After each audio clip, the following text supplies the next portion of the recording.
Okay, I just watched The Devil's Rock, and it's a 2011 film directed by Paul Campion, and this is his first feature film. I guess he's done special effects work on the Lord of the Rings trilogy and X-Men Last Stand, and I believe Fantastic Four, The Rise of the Silver Surfer.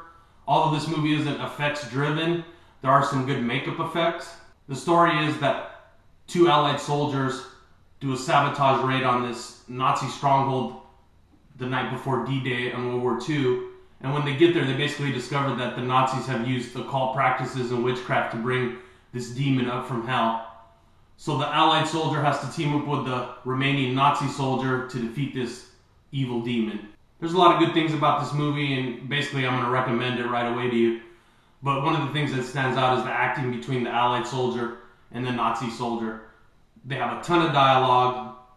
It's basically a one-set movie. There's a couple exterior shots, but it's basically done all indoors. And there's basically three actors: the Nazi, the Allied soldier, and the demon, the girl who plays the demon.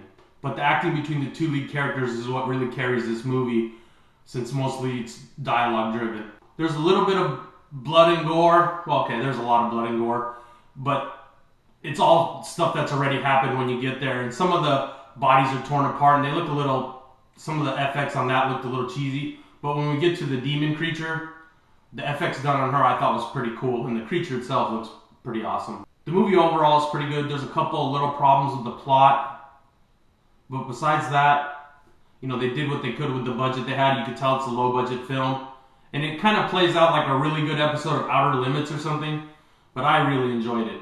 I'm going to give The Devil's Rock 3 out of 5 stars, a really solid 3 out of 5 stars.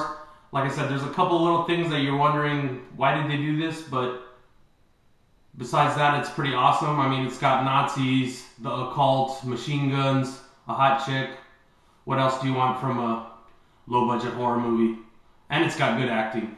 So how I heard about this movie was Real Creepy's channel on YouTube. He's basically my favorite channel on YouTube, so I'm going to put a link down below. You can click and check out his channel. He kind of does the same type of movies I do, but does a much better job. He's got a pretty cool little theme song that my daughter loves, and I like it too. So click on that link below.